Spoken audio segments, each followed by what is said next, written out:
Hi everyone, it's Tutorials by A here, and today I'll be showing you how to create this really cool tidal wave bracelet. Now today I'll be showing you how to create an all-around version, but you can also make a slimmer, more simple version if you would like, which I actually like wearing this one a lot too. So anyways, I actually created this bracelet a super duper long time ago. I made it on the loom in a more difficult position, so I didn't really want to film a tutorial for it, or I was reluctant to because I was like, oh my gosh, so much work. But anyways, recently I've found out a more simple way to make it.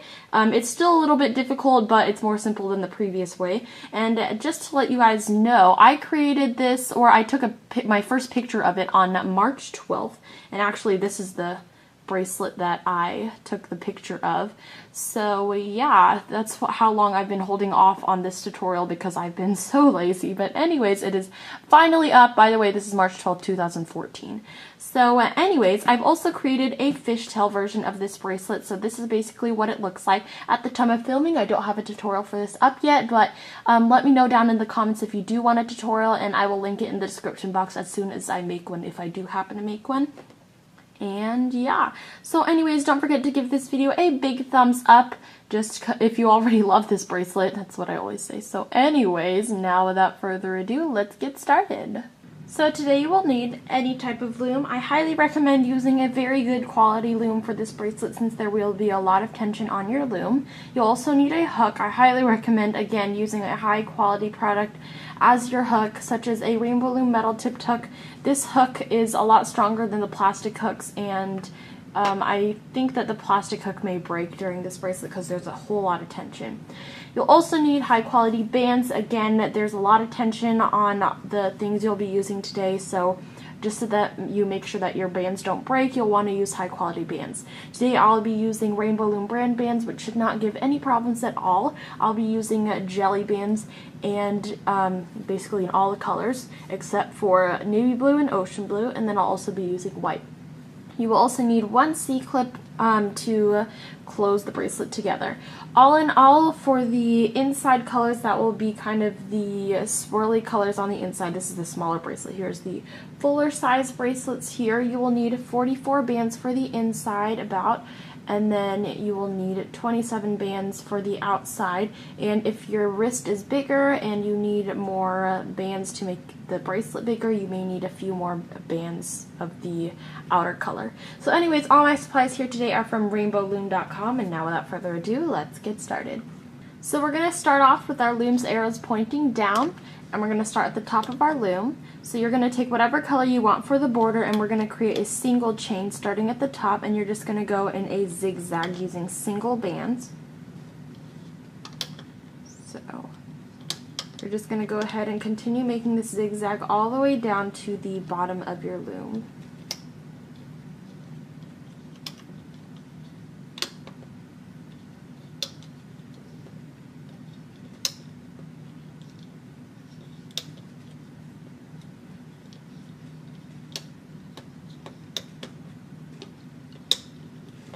And I'm not going to go super slow during this part because obviously this is the most basic bracelet you can make. So just continue doing this all the way down to the bottom of your loom.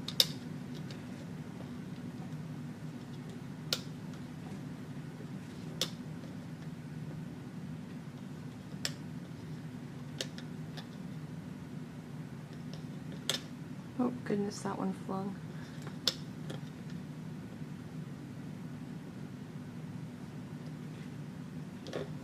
Okay, so when you're finished, you should have something like this on your loom. You want to go ahead and push all the white bands down to the very bottom of your pins.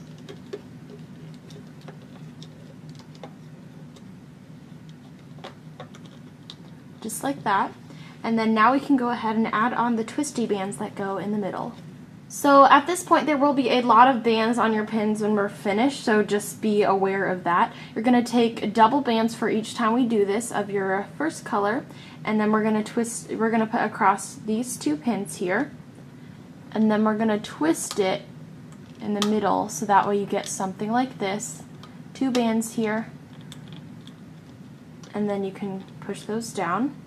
Then you're going to take a double of whatever your next color is, And we're going to do the same thing again, except we're going to do it on the opposite side. So this red one started on this pin, so we're going to start our next one on this pin.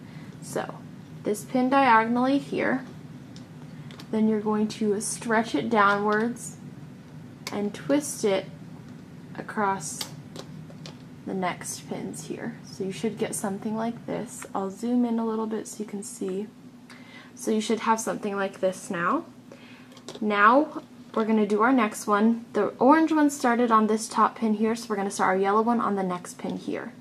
So put it across those two, and then you're going to twist it in the center as you put it right here. Just like that. And now we're going to add our next color, which for me is green. We're going to start it on this pin right here. Go diagonally, still using double bands, and twist that right there. Just like that. Now we're going to take double of our next color. We're going to start it on this pin here because the green one started up here, so we're going to go on this pin here now. Put it across, twist it, and put it diagonally there. So it should be holding on to a total of 4 pins. Then take your next color, which for me is purple, and the blue started on this pin, so we're going to start on this pin here. Put it across these two, then you're going to twist it and put it across the next ones.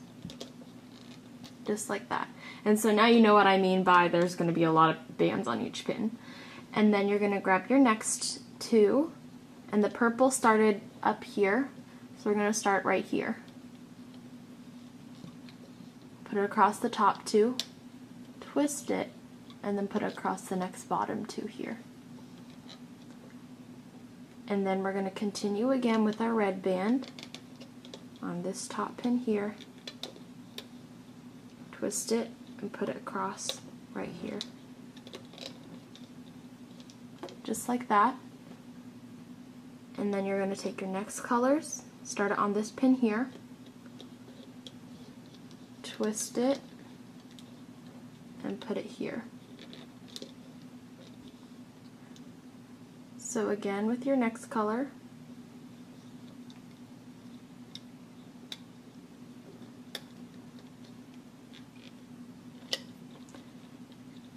just like that.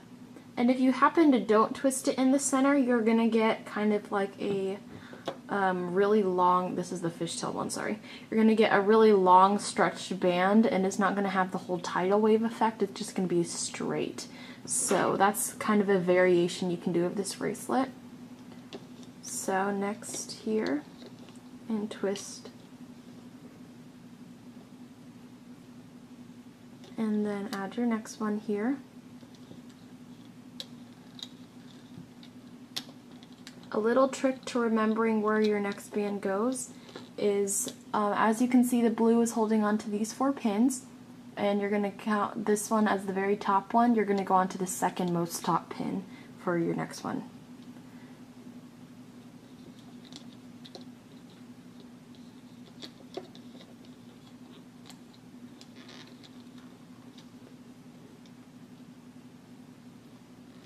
So this is the second most top.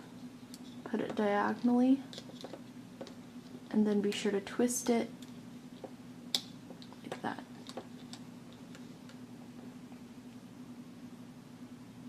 Your next color here, and then twist it in the center, just like that. Continue on again.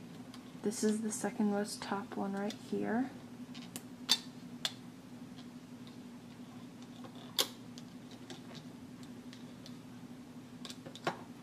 And then our next colors.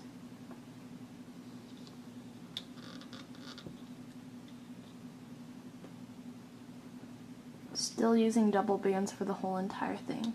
You can use single bands, but you're not going to get as full of a look. But you would use a pretty significant amount of bands less than you're using here. So still using double bands.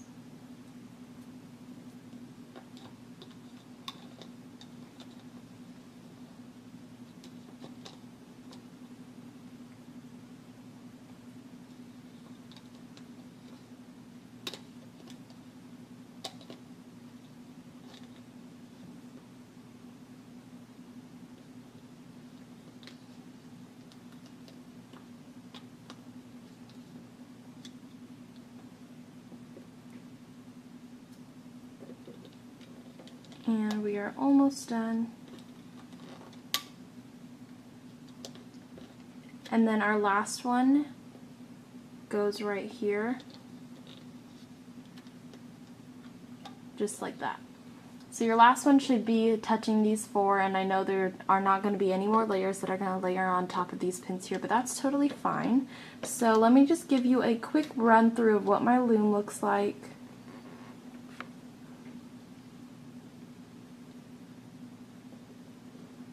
And it just looks like this. Now we're going to add a cap band onto this very bottom left pin. So just take a single band of whatever color you used for your border and double loop that onto this bottom pin. And now we can start the hooking process. So to start, we're going to start at the bottom of our loom, and you're going to go inside of this cap band, grab this bottom layer and hook diagonally, and basically all we're going to do is hook these white single chains that go diagonally. None of the colored bands are going to be hooked. So go inside all of the bands except for the bottom one, grab the bottom one and hook it over to the left. Then continue this process.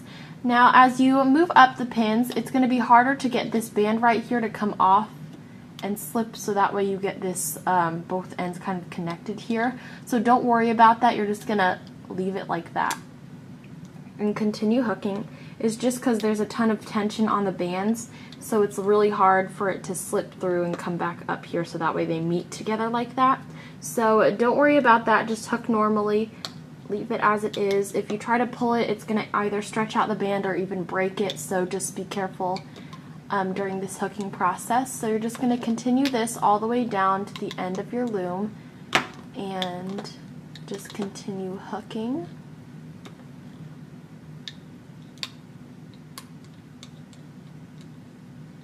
Remember, you're going inside all of the bands except for the bottom one, then you're grabbing the bottom one and hooking it.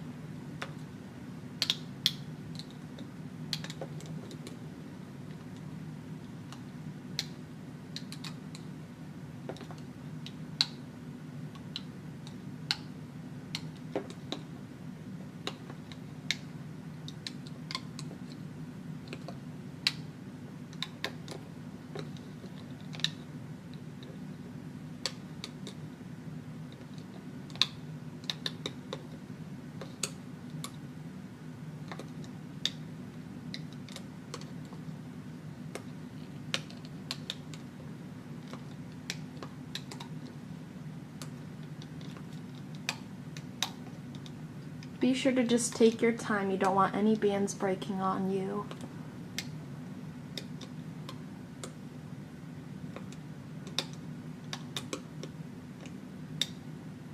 And then once you get to the last band, just hook that over diagonally, just like that. Now at the top of your loom here, you're going to take one band and you're going to go inside all of the bands that are on this middle pin here, go inside of all of them.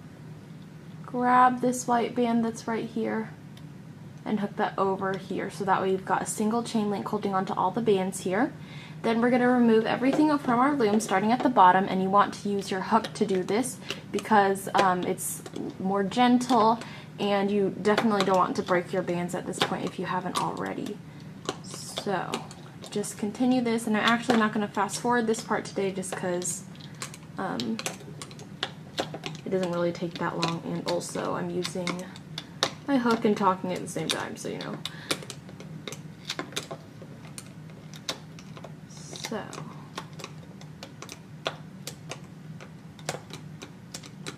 and then when you're to the end right here, you're just going to grab a C-clip and attach it onto the bands that are over here.